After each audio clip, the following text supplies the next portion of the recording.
تو اس وصیت کی انٹرپریٹیشن میں جو ہے وہ اس کے سمجھنے میں، اس کے مفہوم میں اصل مسئلہ ہے۔ بات یہ ہے کہ جہاں تک اہل سنت کا نظریہ ہے تو اہل سنت میں کیٹیگوریکلی یہ بات بالکل پروون ہے کہ آپ نبی کریم صلی اللہ علیہ وسلم نے اپنے بعد کوئی وصی نہیں چھوڑا۔ اب جہاں تک اہل تشیع کی بات ہے تو میں ضمناً یہ تھوڑی سی بات کرتا چلوں کہ جیسے کہ اہل تشیع میں یہاں مسئلہ ایک وصی کا نہیں ہے بلکہ 12 وصیوں کا آ گیا ہے۔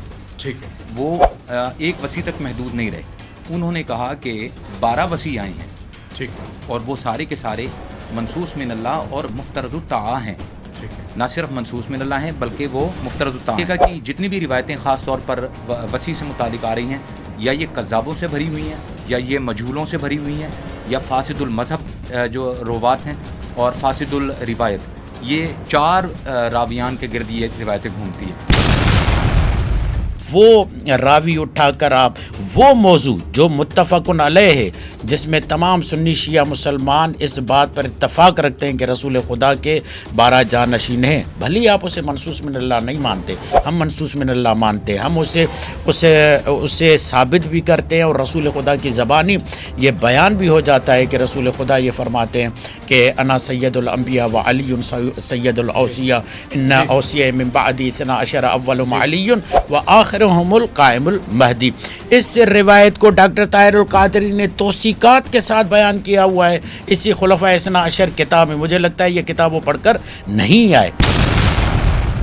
رسول خدا کی روایتیں یہ ان کے گلے میں اور اہل سنت کے گلے میں ایسی پھنسی ہوئی ہے، 12 اماموں والی، 12 قریش قبیلے کے، اور باقاعدہ اس کو تمام علماء نے، ملا علی قاری نے بیان کیا۔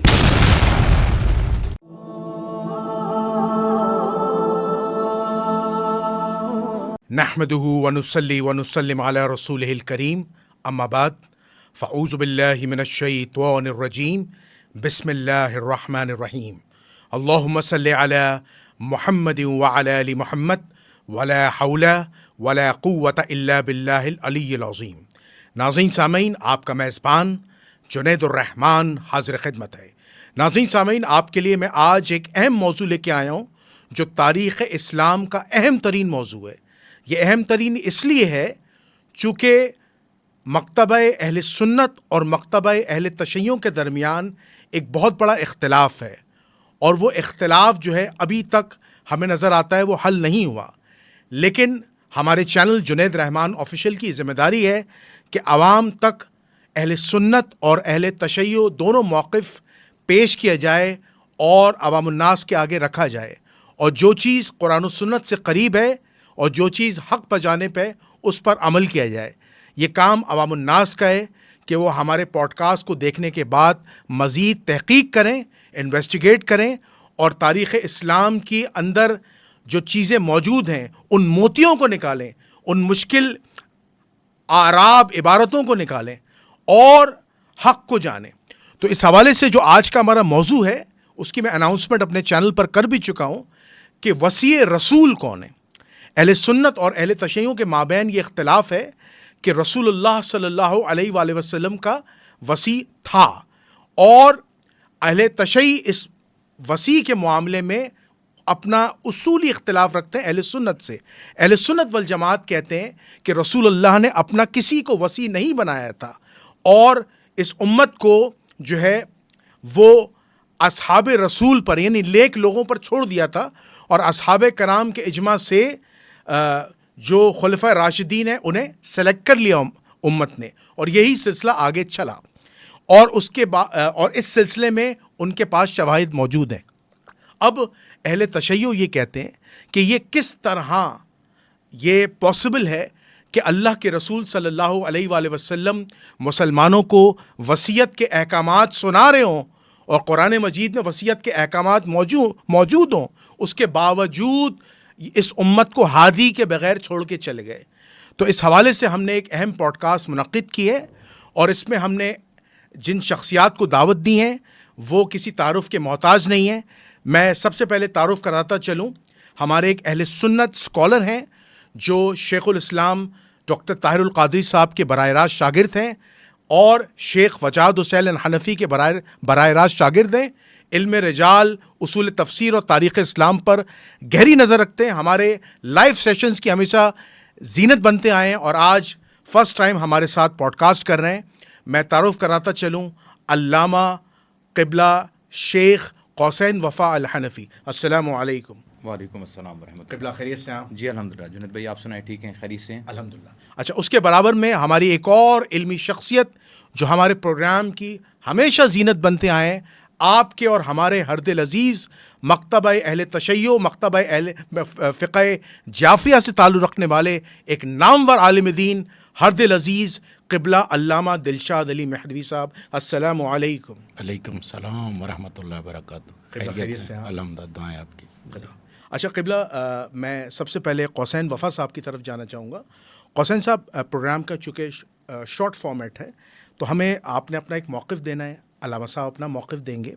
قبلہ، میرا آپ سے پہلا سوال ہے کہ اہل تشیع کا یہ اختلاف ہے کہ رسول اللہ صلی اللہ علیہ وآلہ وسلم نے اپنا وصی مقرر کیا تھا. ایسا نہیں ہے، رسول اللہ نے اس امت کو ایسی چھوڑ کے چلے گئے کہ کوئی بھی عرب کا کالا بدو آ جائے اور خلافت کے منصب پہ بیٹھ جائے اور دعوے دار بن جائے. چونکہ ہم نے آگے چل کے دیکھا کہ خلافت کے اندر بڑے بگاڑ پیدا ہوئے. اس کی ایک مثال ہے یزید، جس کو بعض اہل سنت مانتے ہیں، بعض نہیں مانتے، اور اس معاملے میں اہل سنت پھنس جاتے ہیں. تو ہمیں آپ یہ بتائیں کہ آپ کے پاس ایسی کیا دلیل ہے کہ اللہ کے رسول صلی اللہ علیہ وآلہ وسلم نے اپنا وصی کسی کو نہیں بنایا تھا اور اللہ کے رسول صلی اللہ علیہ وسلم اس امت پر ایسی چھوڑ کے چلے گئے تھے. بسم اللہ کیجیے گا. اعوذ باللہ من الشیطان الرجیم. بسم اللہ الرحمن الرحیم. بہت شکریہ جنید بھائی، اور میں قبلہ کا بہت معترف ہوں اور شکر گزار ہوں آپ دونوں احباب کا کہ آپ نے مجھے اس جو ہے ٹاپک پہ کلام کرنے کا موقع دیا.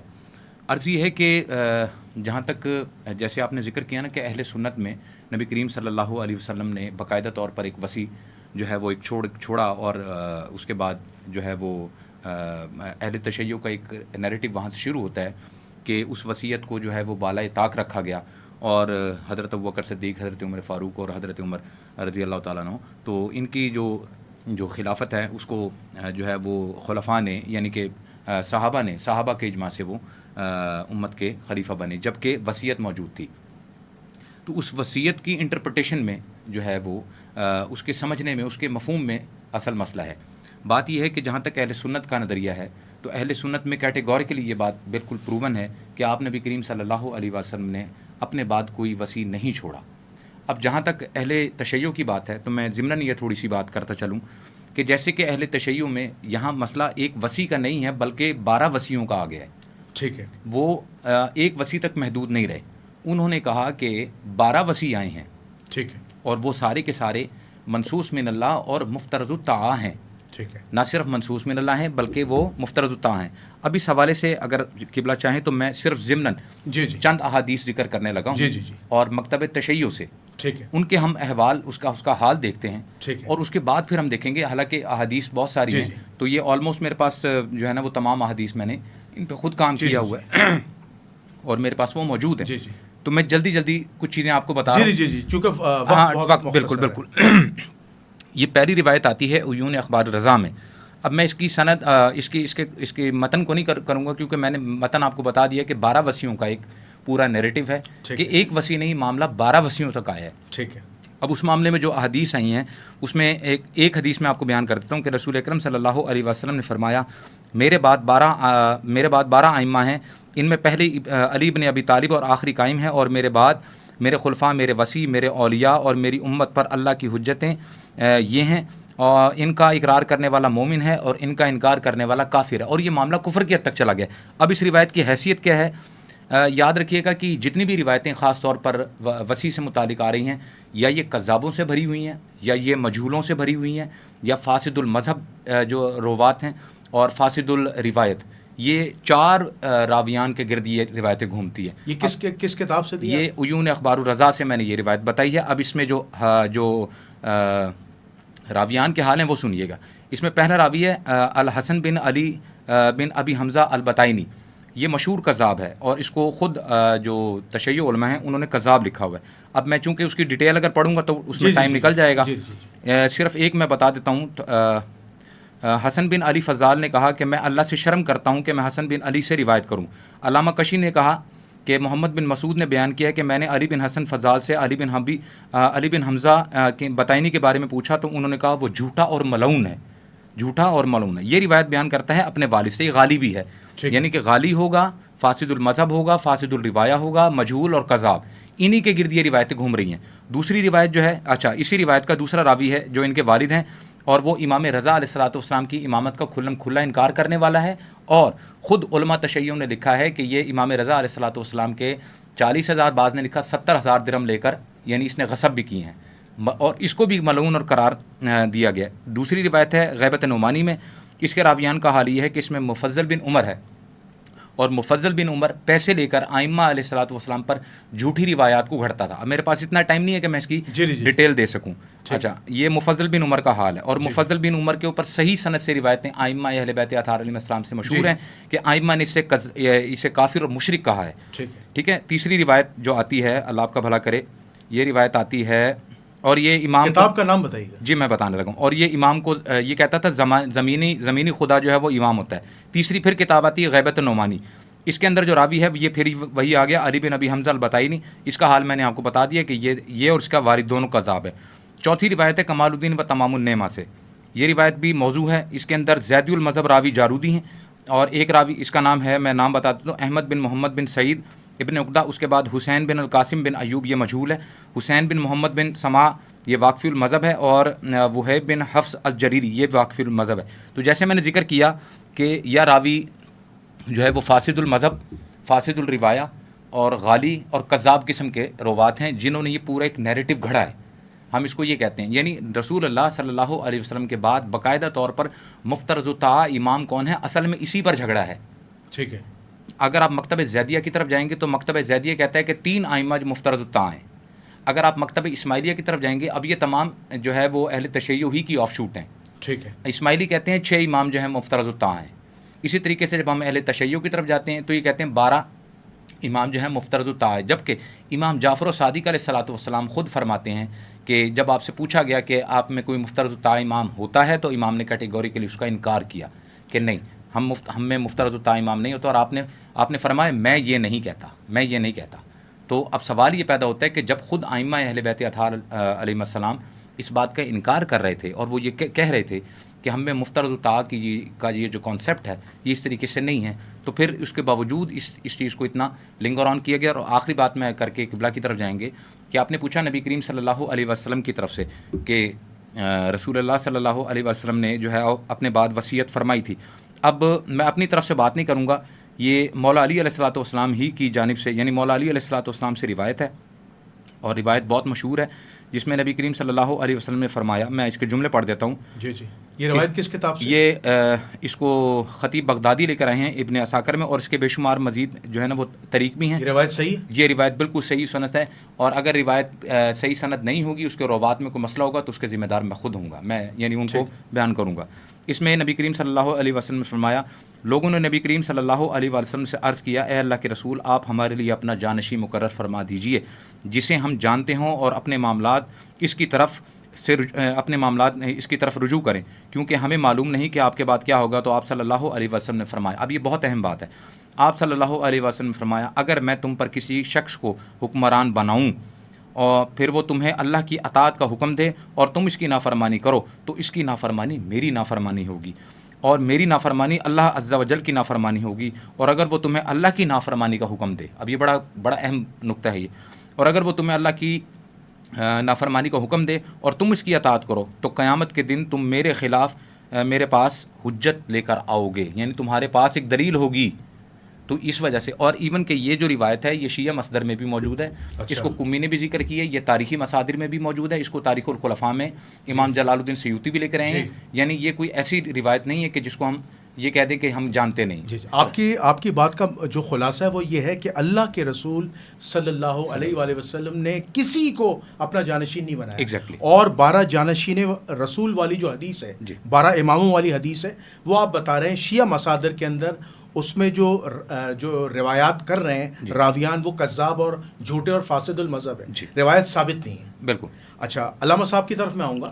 علامہ دلشاد علی مہدوی صاحب, علامہ قوسین وفا الحنفی صاحب کا موقف آ گیا کہ رسول اللہ نے کسی کو اپنا جانشین نہیں بنایا، اور انہوں نے شیعہ روایات آپ کے سامنے پیش کی کہ جو 12 جانشین رسول کی وصیت جو رسول اللہ نے کی تھی، دراصل اس کو بیان کرنے والے جو راویان حدیث ہیں وہ کذاب ہیں، فاسد المذہب ہیں، جھوٹے راویان ہیں. تو اس حوالے سے آپ کا کیا نیریٹو ہے، ذرا بتائیے گا. سب سے پہلے تو بسم اللہ الرحمن الرحیم، الحمدللہ وکفی وسلام علی عبادہ الذین اصطفیٰ الذین اذھب اللہ عنہم الرجس وطہرہم تطہیرا. اللہم صلی علی محمد وعلی محمد مجل فرجہم. شکر گزار اور سپاس گزار خالق کائنات کے کہ پروردگار عالم نے یہ بہترین فرصت اور موقع میسر کیا ہے کہ ہم یہاں پر بیٹھ کر تفقہ فی الدین کے حوالے سے گفتگو کریں. شکر گزار ہیں آپ کے کہ آپ نے اتنا خوبصورت گلدستہ سجایا ہے، اور اس عنوان پر گفتگو کے لیے کہ وصی رسول کون ہوتا ہے. بنیادی طور پر گفتگو کا طریقہ کار یہ ہوتا ہے کہ جب آپ بلا رہے ہیں تو ان کو 3 مرحلوں میں تقسیم کیا جاتا ہے. پہلا مرحلہ یہ ہے کہ جو 2 فریق ہیں وہ اپنا موقف پیش کریں بے شک کہ ہمارے ہاں ایسے خلیفہ بنایا جاتا ہے، ٹھیک ہے، اور ہمارے ہاں خلیفہ بننے یا بنانے کا معیار یہ اپنا موقف ہوتا ہے، ٹھیک ہے. دوسرا مرحلہ ہوتا ہے نقد کا.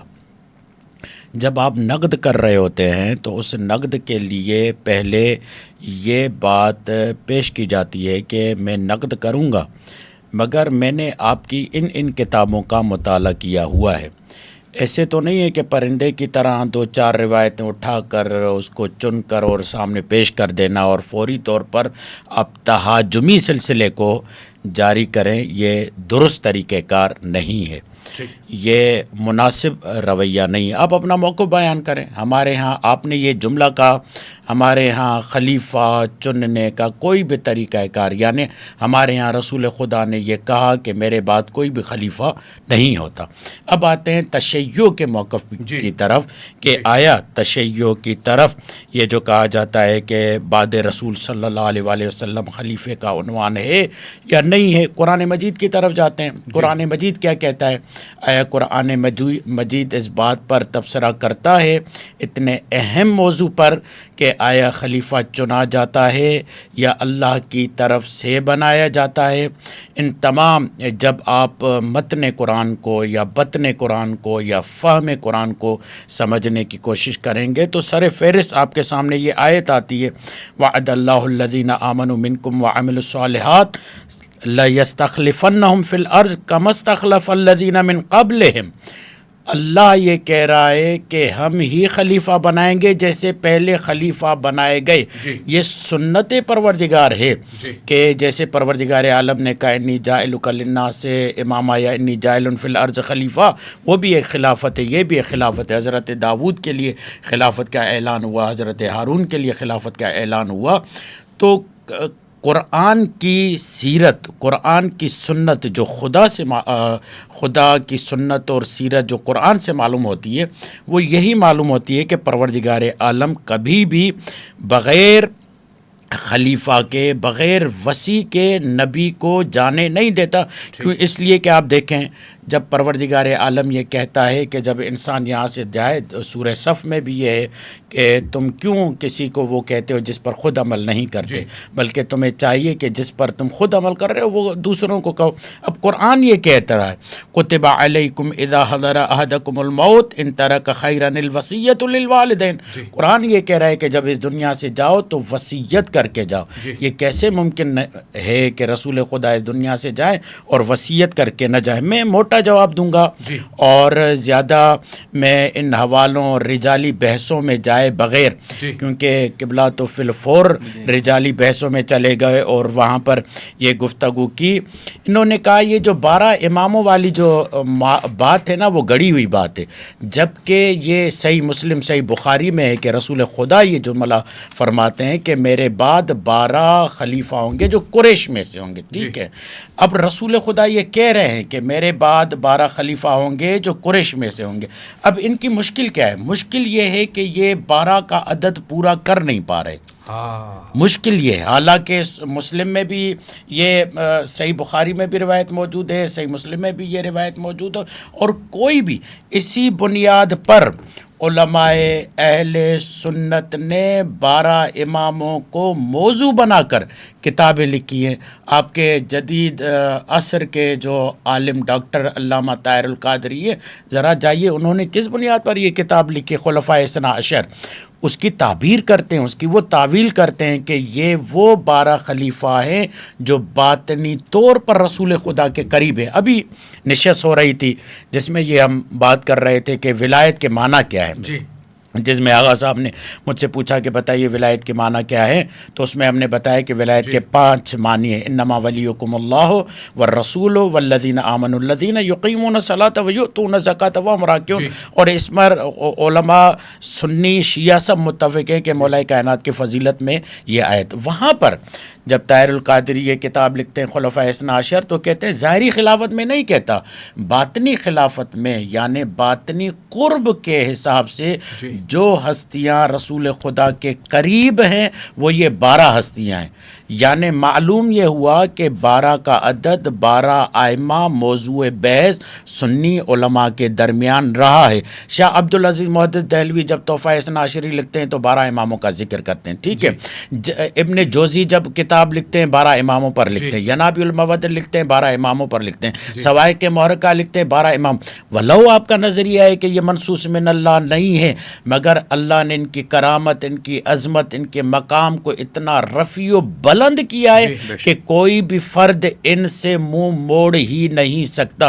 اور پھر اس کے بعد جو مہدویت کا ایک پورا سلسلہ ہے جس پر ڈاکٹر طاہر القادری نے مستقل ایک کتاب لکھی ہے, اس کے علاوہ آپ دیکھیے کہ خود ان باتوں کی طرف جانا کہ 12 کا عدد ان کے ہاں قذاب راویوں کے ہاں سے آیا ہوا ہے, وہ راوی اٹھا کر آپ وہ موضوع جو متفقن علیہ ہے جس میں تمام سنی شیعہ مسلمان اس بات پر اتفاق رکھتے ہیں کہ رسول خدا کے 12 جانشین ہیں, بھلی آپ اسے منصوص من اللہ نہیں مانتے, ہم منصوص من اللہ مانتے ہیں, ہم اسے ثابت بھی کرتے ہیں, اور رسول خدا کی زبانی یہ بیان بھی ہو جاتا ہے کہ رسول خدا یہ فرماتے ہیں کہ انا سید الانبیاء و علی سید الاوصیاء ان اوصیاء من بعدی 12 اولہم علی و آخرہم القائم المہدی.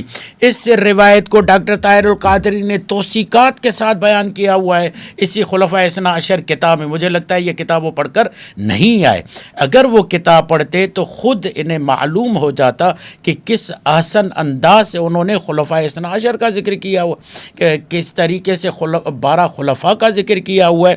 پھر قرآن مجید کی طرف جب قرآن مجید کے بعد جب آتے رسول خدا کے جانب تو انی تارک فیکم ثقلین کتاب اللہ و عطرتی اہل بیتی, کہ میں تمہارے درمیان 2 چیزیں چھوڑے جا رہا ہوں, کتاب اور اہل بیت. وہاں پر بھی جب اہل بیت کا ذکر کیا جاتا ہے تو واضح طور پر بیان کیا جاتا ہے کہ اہل بیت سے مراد کیا ہے.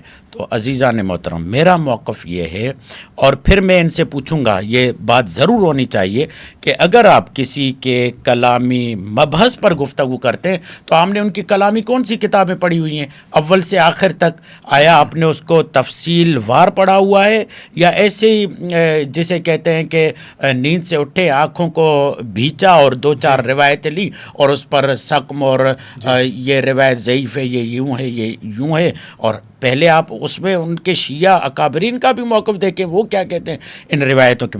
بہرحال مجھے بہت افسوس ہوا اور بہت تعصف ہوا اس بات پر کہ 12 ائمہ کی حقیقت کو جھٹلانے کی کوشش کی گئی, ان کے وجود کو, اور رسول خدا کی طرف سے اور تمام علماء اہل سنت کی طرف سے جو ایک وثوقی انداز سے ان شخصیات پر کتابیں لکھی گئی ہیں, آپ نے ان کے عظمت کو اور مقام کو گویا کہ مشکوک بنانے کی کوشش کی ہے. حسین وفا صاحب, آپ کے سامنے علامہ صاحب کا موقف آ گیا ہے. جی, علامہ صاحب کا ایک بڑا سیریس اعتراض ہے, جی, وہ یہ ہے کہ یہ جو ائمہ اہل بیت ہے نا 12 امام, جی, امام علی سے لے کر امام مہدی تک, یہ اسلام کی وہ عظیم ترین شخصیات ہیں جن کا کوئی مقابلہ نہیں ہے بلا شبہ. امت نے اگر ان کو نہیں بنایا خلفاء یا ان کو حاکم نہیں بنایا, یہ امت نے ظلم کیا ہے. یہ پہلا اعتراض.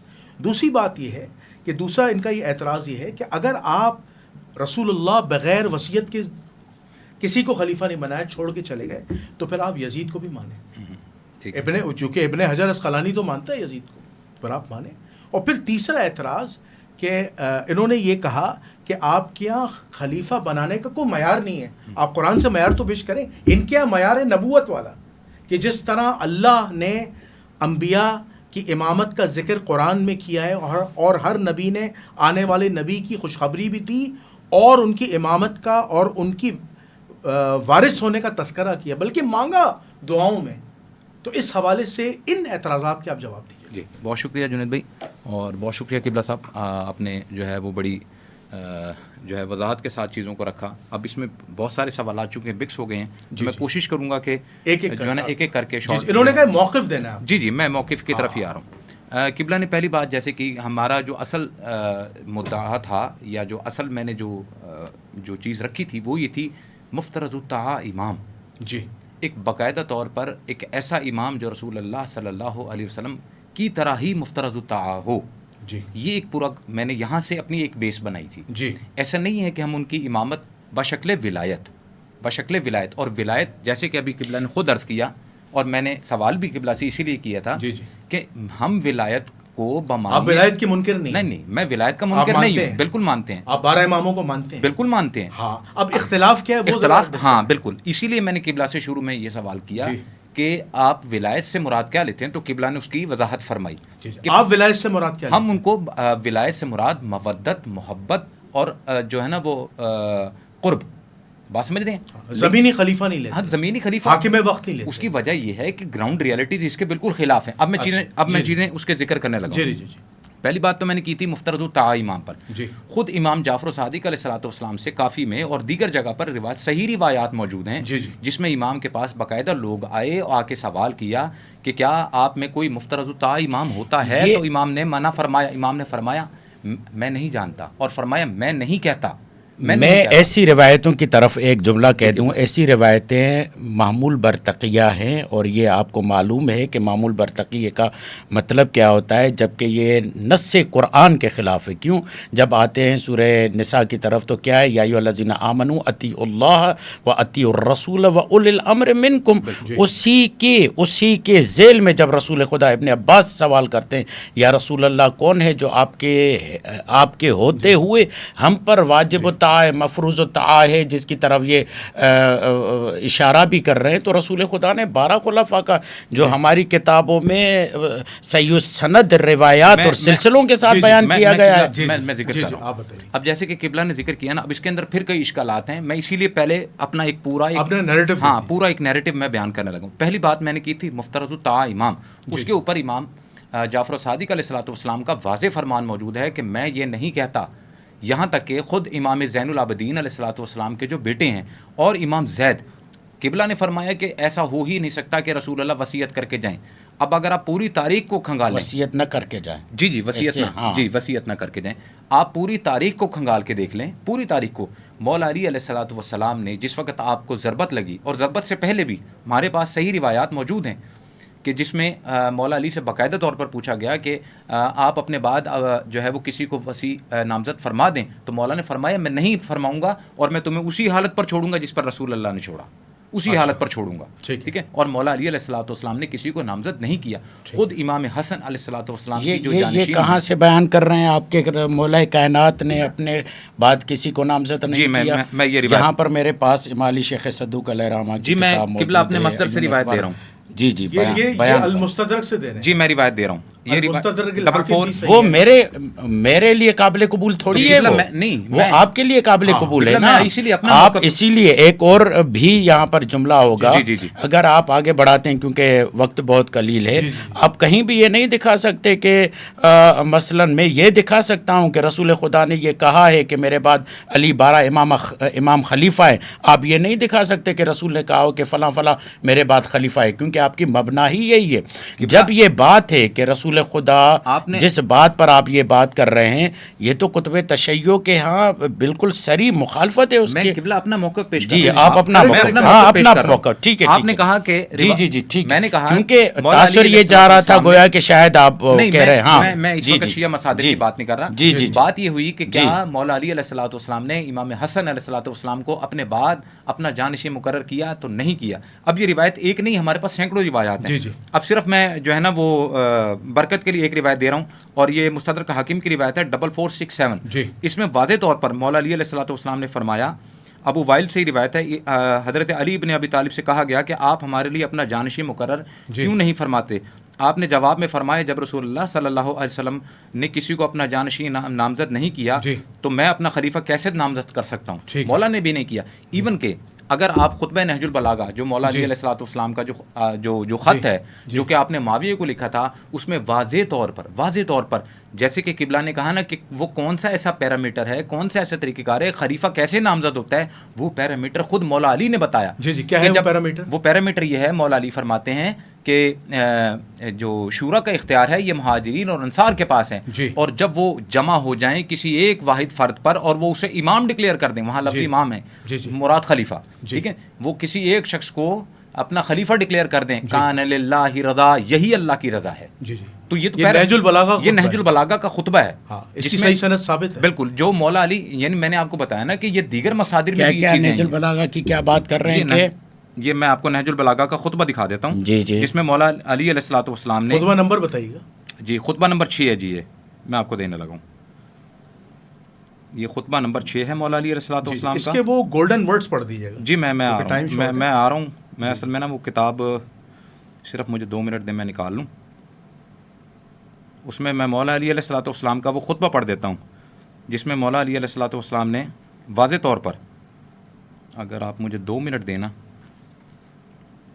بس ٹھیک ہے, آپ نے خطبہ نمبر بتا دیا. خطبہ نمبر 6 ہے, صاحب کراس ویریفائی کر لیں گے. جی وہ چاہیں تو وہ خطبہ جو ہے نا وہ دیکھ سکتے ہیں, جس میں آپ کو ٹائم لگ جائے گا. جی جس میں ہے اس خطبے میں بولیں. خطبہ نمبر 6 میں مولا علی علیہ الصلوۃ والسلام نے واضح طور پر فرمایا کہ میری بیعت بھی اسی طریقے سے ہوئی ہے جس طریقے سے ابو بکر اور عمر کی بیعت. آگا مجھے لگتا ہے پھر آپ قانون جدل سے آگاہ نہیں ہے. قانون جدل جو ہے وہ قانون جدل یہ ہوتا ہے کہ جب آپ خصم سے بات کر رہے ہوتے ہیں تو جن عقائد اور نظریات کو وہ مان رہا ہوتا ہے, آپ جو آپ اپنی بات منوانا چاہتے ہیں اس کے اس نظریے کے مطابق اس کے قریب آ کر اس سے بات کرتے ہیں.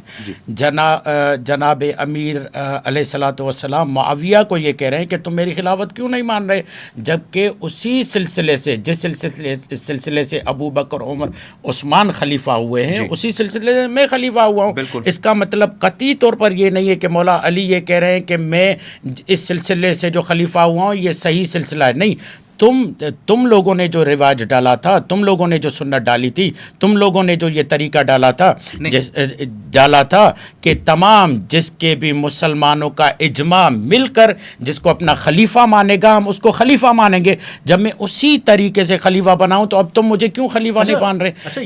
یہ جدل میں ایک طریقہ استدلال ہے. مجھے بھی ایک سوال کر دیجیے گا. جی صاحب غور سے سنیے اس سوال کو کہ آپ کے یہاں اہل سنت کتاب میں کتاب السنہ میں ایک روایت ہے, یہ اس کو مانتا ہوں میں, مگر لگتا ہے یہ کہ مناظرے میں جو جدل میں جو دلیل دینے کا طریقہ کار ہے وہ آپ کو معلوم نہیں, اس لیے آپ یہ بات تمام ہمارے علماء نے یہی اور اس کی توضیح بھی یہی ہے. کتاب السنہ میں ایک روایت ہے, اس کا جواب دیجیے کہ چیزیں ٹکرا رہی ہیں. رسول اللہ نے فرمایا کہ تمہاری اور میری مثال ایسی ہے جیسی ہارون کی موسیٰ کے ساتھ, مگر میرے بعد کوئی نبی نہیں اور تم میرے بعد تمام مومنین کے خلیفہ ہو. اب دیکھیں, رسول اللہ تو اپنی زندگی میں خلیفہ بنا کے چلے گئے تھے, اہل سنت تعویلات دے رہے ہیں, ٹھیک ہے, اور علامہ صاحب آپ کو کنٹینیوس کاؤنٹر کر رہے ہیں کہ آپ کے یہاں نہ معیار خلافت ہے کوئی, ٹھیک ہے, آپ کے یہاں خلافت منصوص میں اللہ اور ایون انہوں نے یہ بھی کہا ہے, اعتراض کیا ہے کہ آپ لوگ 12 ائمہ اہل بیت علیہ السلام کے, ٹھیک ہے, زبانی طور پر تو اقراری ہیں کہ ٹھیک ہے وہ اللہ کے ولی ہیں, لیکن آپ انہیں ایز اے حاکم اور ایز اے حجت الاسلام تصور نہیں کر رہے, مان نہیں رہے. جنید دیکھیں نا, بات یہ ہے کہ جملہ انہوں نے خود کلیم نہیں کیا. میں آپ کو دکھاتا ہوں شیخ صدوق کا جملہ, ہاں بتائیے, جس میں وہ واضح فرماتے ہیں کہ ائمہ کا یہ طریقہ کار رہا ہی نہیں, انہوں نے اپنی امامت کا کبھی بھی کھلم کھلا اظہار نہیں کیا. کون سی کتاب سے؟ اس کا مطلب یہ ہے کہ آغا صاحب باقاعدہ ہماری کتابوں کو پڑھ کر نہیں آئے. اگر یہ پڑھ کر آتے نا تو انہیں معلوم ہوتا کہ ہمارے ہاں جو رسالت فی الخیبہ, یہ دیکھیں عقائد, جی جی, اب میں اس کے جملے پڑھ دیتا ہوں. اس میں واضح فرما رہے ہیں صاحب الزمان امام مہدی علیہ الصلوۃ والسلام کے آباء و اجداد, صاحب زمان امام مہدی علیہ الصلوۃ والسلام کے آباء و اجداد سے یہ روش واضح ہے. جی جی. اور ہر زمانے کے حکمرانوں اور بادشاہوں پر یہ حقیقت آشکار ہو گئی ہے کہ گزرے ہوئے امام کا طریقہ یہ نہیں کہ وہ تلوار اٹھا کر قیام کریں یا لوگوں کو اپنی طرف بلائیں, بلکہ وہ تکیے پر کار بند تھے. یہ دیکھیں کہاں وہ بات ہے, کہاں یہ دیکھیے, یہ الکافی میں یہ دیکھیے, ایک منٹ جملہ میں نے پہلے ہی ابتدا میں آپ کو کہا تھا کہ آپ نے تشیع, اسی لیے قادر ہزاروی بھی جب آتا ہے نا اسے یہ کہتا ہوں کہ تشیع کے اصولی اور اساسی کتب کو پڑھیے. جب آپ تشیع کے عقائدی کتب کو پڑھیں گے تو ائمہ معصومین علیہم السلام کی امامت پر باقاعدہ کتابوں کی کتابیں درج ہے, جیسے کتاب الحجہ میں ہے.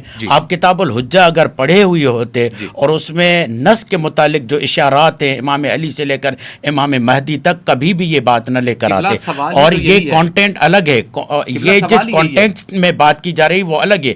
وہ بات یہ ہے کہ ائمہ معصومین علیہ السلام جو ہمارے ہاں امامت کا معیار ہے, وہ لازم نہیں ہے کہ امام حاکم ہو تو امام ہے. ہمارے ہاں امام کا مطلب یہ ہے کہ جی بات کرنے دیں مجھے. ہمارے ہاں امام کا مطلب یہ ہے کہ امام جو اس کے پاس منصب الہی ہے, وہ ضرور نہیں ہے کہ لوگوں کو جہاد کی طرف بھی بلاتا ہو, جیسے زیدیوں کا نظریہ ہے. یہ زیدیوں کے نظریے کی رد میں بیان کیا جا رہا ہے. ہمارے یہاں ایسا نہیں ہے کہ امام بالسیف, یعنی ان کے ہاں ایک نظریہ ہے زیدیوں کے ہاں امام وہی ہوگا جو حالت قیام میں ہوگا, جو حالت سیف میں ہوگا وہی امام ہوگا. یہ اس کو بیان کر رہے ہیں شیخ صدوق علیہ رحمہ کہ نہیں, ہمارے ہاں تمام علماء نے اس بات کو بیان کیا ہے کہ امام ہونے کے لیے ضرور نہیں کہ وہ امام حسین کی طرح قیام کرے. امام کی پہلی ذمہ داری یہ ہے, جس کی بنیاد پر اللہ نے اس کی اطاعت کو ہم پر واجب قرار دیا ہے, اس کے لیے ضرور نہیں کہ وہ حکومت کو قائم کرے, بلکہ جو بھی ان کے ماننے والے وہ ان کی اطاعت کریں گے, ان کے فرامین پر توجہ دیں گے, اور جب حالات سازگار ہوئے اور میسر ہوئے تو وہ حکومت کے لیے بھی بلائیں گے. جیسے کہ امام مہدی کی غیبت کا ایک فلسفہ یہ ہے, جب حالات اور معاملات نہیں تھے تو تمام چاہنے والوں کو تقیے پر انہیں حکم دے دیا گیا, یہاں تک انہیں کہا گیا کہ آپ امام مہدی کا نام تک بھی نہیں لیں گے. اب یہاں پر ایک بھی ہے, جی اس پر تواتر ہے کہ امام مہدی علیہ الصلوۃ والسلام کا نام نہیں لیا جائے گا. جی یہ تقیے کی بنیاد پر میں نے بتایا نا کہ اگر آپ کی اجازت ہے ان کا نیریٹو لے لیں. آپ کے سامنے ایک اور اعتراض کر دیا میں نے, آپ نے میں ایک اور جملہ کہہ دوں تاکہ بات مکمل ہو جائے. وہ یہ ہے کہ دیکھیے رسول خدا نے جو یہ جملہ فرمایا ہے کہ دین قیامت تک قائم رہے گا, میرے بعد 12 خلفاء ہوں گے جو سب کے سب قریش میں سے ہوں گے.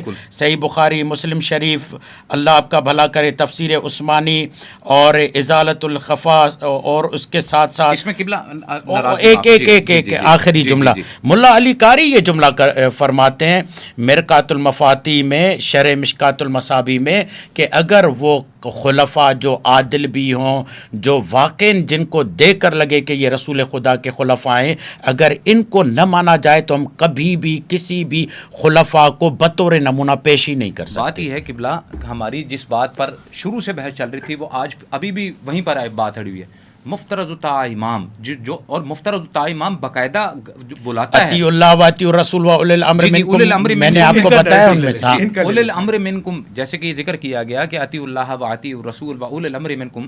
اولی الامر منکم میں صرف مولا علی علیہ الصلوۃ والسلام کی ذات مقدس نہیں آتی, 59 افراد آتے ہیں, 69 افراد. وہ کون کون ہیں؟ جن کو رسول اللہ صلی اللہ علیہ وسلم نے اپوائنٹ کیا ہے. یہاں کس کو اپوائنٹ کیا ہے؟ پورا کہتے ہیں تو پورا آپ معالم المدرسین پڑھ لیں, اس کے اندر پورے 29 نام کون لوگ ہیں, چند نام تو بتائیں سر. ام مکتوم ہے, سعد بن ابی وقاص ہیں, اس کے علاوہ دیگر 29 نام تو خود تشیع نے ذکر کیے ہیں. ام مکتوم وہ ہیں جنہوں نے نماز پڑھائی تھی رسول اللہ صلی اللہ علیہ وسلم نے. جی ٹھیک ہے, یعنی کہ اولو الامر سے مراد, جی نابینا تھے. اولو الامر سے مراد صرف یہ نہیں ہے کہ اس سے مراد جو حکومت کا ایک بندہ ہے. اولو الامر سے مراد ہر وہ بندہ جس کو نبی کریم صلی اللہ علیہ وسلم نے کسی جو ہے نا عہدے کے لیے, کسی کام کے لیے اپوائنٹ کیا, وہ بھی تو اولو الامر میں آتا ہے نا. سوال یہی پیدا ہو رہا ہے کہ امام جعفر صادق علیہ الصلوۃ والسلام کے پاس امام زید کا اختلاف کرنا، امام زید کا جو اختلاف ہے وہ کس بنیاد پر ہے؟ آپ نے فرمایا کہ اگر کوئی وصیت ہوتی تو میرے والد نے مجھے کیوں نہیں بتایا؟ وہ والد جو میرے منہ میں جو ہے وہ روٹیاں پھونک مار کے، امام زید۔ آغا مجھے لگ رہا ہے، معاف کیجیے گا، آپ نے عقائد کی کتابیں بالکل بھی نہیں میں آپ دیکھی۔ کیا کہا، آپ دینیات سے لے کر شیخ صدوق کی اور علامہ مجلسی کی لیلیہ تک میرا چھوٹا سا سوال ہے، باقاعدہ مستقل، میں کہہ رہا تھا ایک نیریٹو لے لیتے ہیں۔ میرا ایک چھوٹا سا سوال ہے آپ سے کہ امامت جو ہے وہ ضروریات مذہب ہے یا ضروریات دین ہے؟ ضروریات دین میں سے ہے، جبکہ علامہ خوئی نے، علامہ سعید طباطبائی نے اور آپ کے علامہ یہ خامنائی نے، علامہ خوئی، کتنے ہی ایسے لوگ ہیں جو واضح طور پر لکھ رہے ہیں کہ یہ ضروریات مذہب میں سے۔ دیکھیں یہ تو وہ بات ہے نا، اب ضروریات مذہب اس کو سمجھنا چاہیے کہ نہیں ضروریات دین اور ضروریات مذہب کیا ہے، اس کو سمجھنا چاہیے۔ اگر اس کو بات سمجھیں گے تو آپ کو بات سمجھ میں آ جائے، کیونکہ نہیں کوئی بھی نہیں مفروض، ہم پراپر بات نہیں کر پا رہے۔ مسئلہ یہ ہے حسین بھائی، علامہ صاحب کے جو اعتراضات ہیں بڑے بجا ہیں۔ جنید بھائی میں نے ہر اعتراض کا بخوبی، دیکھیں امام زید کا اعتراف کرنا، امام زید کا اختلاف کرنا، امام زین العابدین علیہ الصلوۃ والسلام کے صاحبزادوں کا اختلاف کرنا، جو واضح فرما رہے ہیں کہ ہمارے امام زید اس پائے کے تھوڑی تھے جو امام جعفر۔ بات یہ نہیں ہے، اہل بیت ہیں، اہل بیت ہیں، ان 12 کو قبول نہیں کیا۔ میں کہہ رہا ہوں، میری بات نہیں سمجھ رہے آپ کیا؟ دیکھیں آپ اہل بیت اطہار علیہ السلام، وہ یہ اعتراض کر رہے ہیں۔ جی میں مجھے عرض کرنے دیں، کیا اہل بیت اطہار علیہ السلام میں امام زید آتے ہیں یا نہیں آتے ہیں؟ اچھا، نفس زکیہ اہل بیت ہیں یا نہیں ہیں؟ نہیں آتے نا، وہ تو نہیں آتے، یہی تو بات سمجھانا چاہ رہا ہوں میں۔ اب دیکھیں روایت موجود ہے، شیخ صدوق باقاعدہ طور پر لے کے آئے ہیں، اور جس میں واضح طور پر لکھا ہوا ہے نبی علیہ الصلوۃ والسلام نے فرمایا کہ بنی اسرائیل کے نقبا کی طرح حسن و حسین میں میرے نقبہ ہوں گے، یعنی 6 امام، یہ تو خود شیخ صدوق لے کر آئے ہیں، ٹھیک ہے، 6 امام جو ہے وہ حسنی سادات میں سے بنے اور 6 امام ان کی امامت کا ایک معیار ہے، وہ نبوت سے جڑا ہوا ہے۔ آپ کے امامت کا معیار کیا ہے؟ سر دیکھیں نبوت آپ نے جو بات کی ہے نا، نبوت سے جڑا ہوا ہے، آپ اس کو یہیں سے لے لیں۔ امام جعفر صادق علیہ الصلوۃ والسلام، کافی میں سے روایت موجود ہے، فرماتے ہیں کہ جس وقت ابراہیم علیہ الصلوۃ والسلام کو اللہ تعالیٰ نے امام بنایا، اس کے چند پیرامیٹرز بنائے۔ اب یہ آپ خود پھنس گئے ہیں۔ پہلا پیرامیٹر کیا بنایا؟ عبد بنایا۔ دوسرا پیرامیٹر کیا بنایا؟ ان کو رسول بنایا، نبی بنایا۔ تیسرا رسول بنایا۔ چوتھا خلیل بنایا، اور خلیل بنانے کے بعد امام بنایا۔ اب اگر آپ اسی پیرامیٹر کو امامت پر فٹ کر دیں تو مجھے یہ بتائیں کہ امام بننے کے لیے تو پہلے عبد بننا پڑے گا، پھر نبی بننا پڑے گا، پھر رسول بننا پڑے گا، پھر خلیل بننا پڑے گا۔ مجھے لگتا ہے پھر انہیں حدیث منزلت کا علم نہیں ہے۔ حدیث منزلت میں یہی رسول خدا وضاحت کر رہے ہیں کہ اے علی، تجھ کو مجھ سے وہی نسبت ہے جو ہارون کو موسیٰ سے، لا نبی بعدی۔ فرق یہ یعنی تمام مراحل و مراتب کے مسئلے میں ولایت کے جو ابھی بحث ہو رہی تھی، ولایت کو ان تمام مراحل پر آپ ہیں، مگر آپ کو امامت دی جائے گی، یعنی میرے بعد جو وصایت اور خلافت کا معاملہ ہے وہ آپ کو ہوگا۔ اور امام جعفر صادق علیہ الصلوۃ والسلام کا جو فرمان ہے، جو آپ بتا رہے ہیں کہ امام بننے کا کرائیٹیریا یہ ہے، امام اس کا کیا کیا جائے گا؟ نہیں، امام بننے کا کرائیٹیریا یہ اسی آیت نہیں، دیکھیے وَإِذِ ابْتَلَىٰ إِبْرَاهِيمَ رَبُّهُ بِكَلِمَاتٍ فَأَتَمَّهُنَّ قَالَ إِنِّي جَاعِلُكَ لِلنَّاسِ إِمَامًا وَقَالَ وَمِن ذُرِّيَّتِي قَالَ لَا يَنَالُ عَهْدِي الظَّالِمِينَ۔ یہ ظالموں تک عہد نہیں جائے گا۔ اب اس میں امام رضا کا بھی فرمان ہے، امام جعفر صادق کا بھی فرمان ہے۔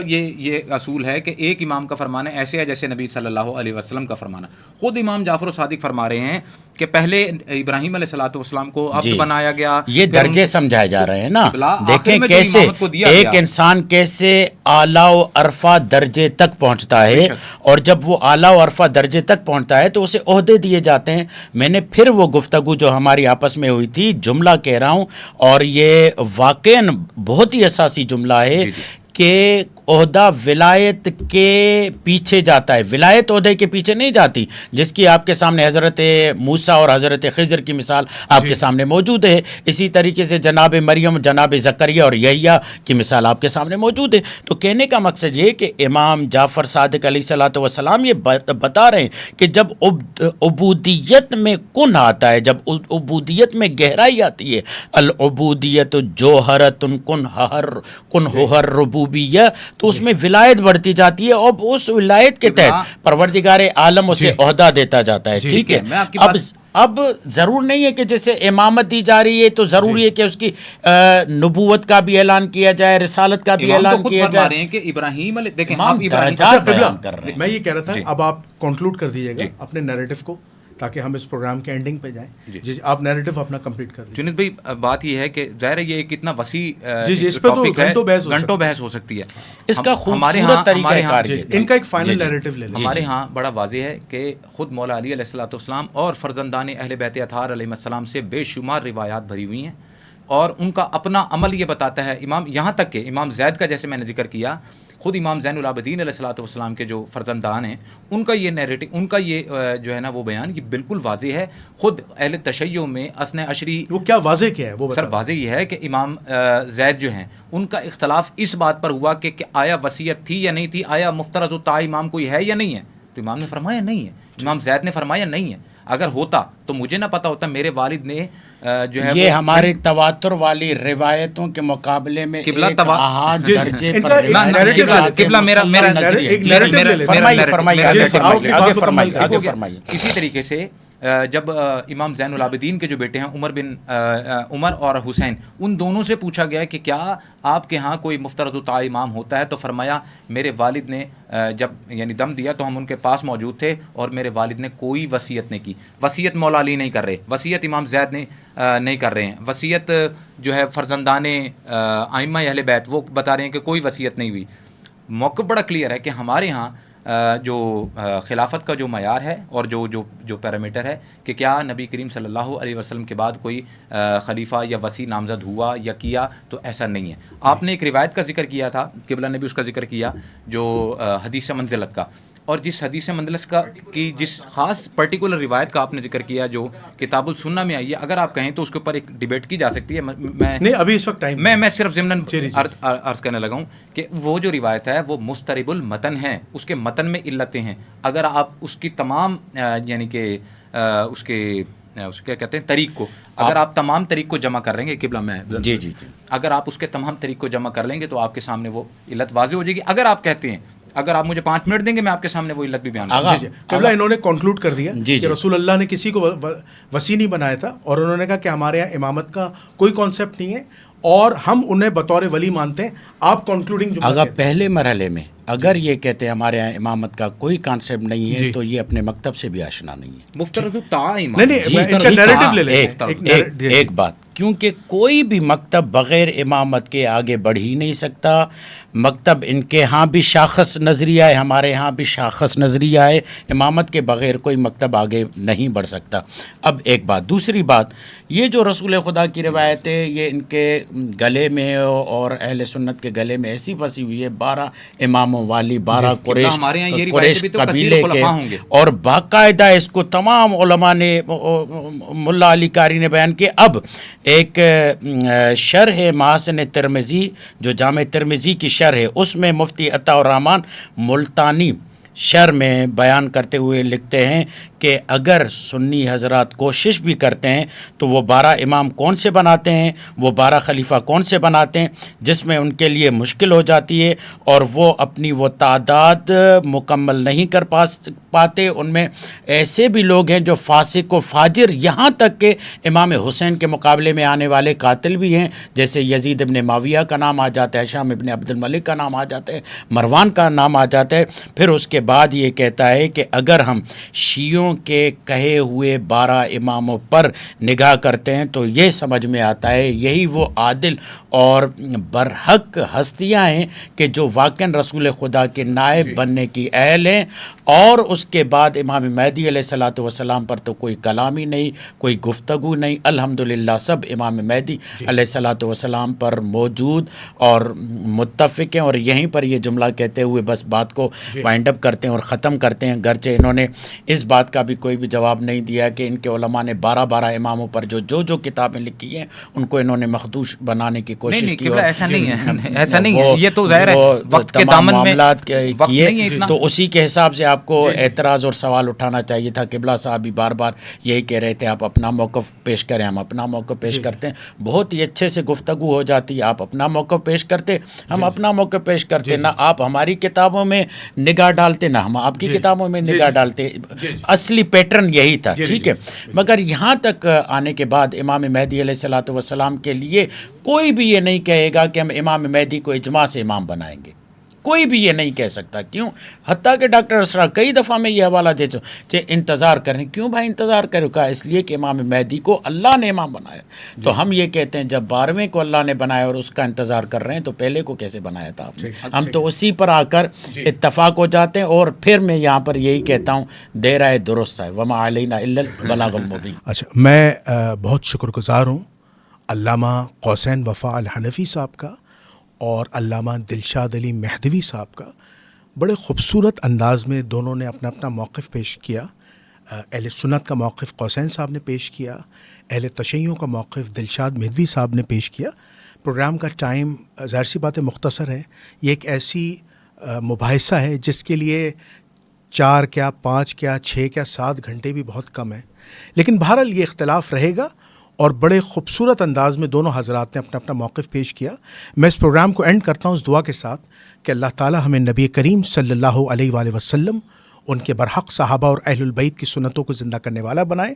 کل قیامت کے دن حضور علیہ الصلاۃ والسلام کے ہاتھوں سے حوض کوثر سے پانی نصیب فرمائے اور بغیر حساب کتاب کی جنت الفردوس پہ داخلہ نصیب فرمائے. آپ کا میزبان جنید الرحمن، قبلہ علامہ قوسین وفا الحنفی صاحب، قبلہ علامہ دلشاد علی مہدی صاحب کو اجازت دیجیے. انشاءاللہ دوبارہ ایک نئے موضوع کے ساتھ حاضر ہوں گے. اس وقت تک کے لیے السلام علیکم ورحمۃ اللہ وبرکاتہ.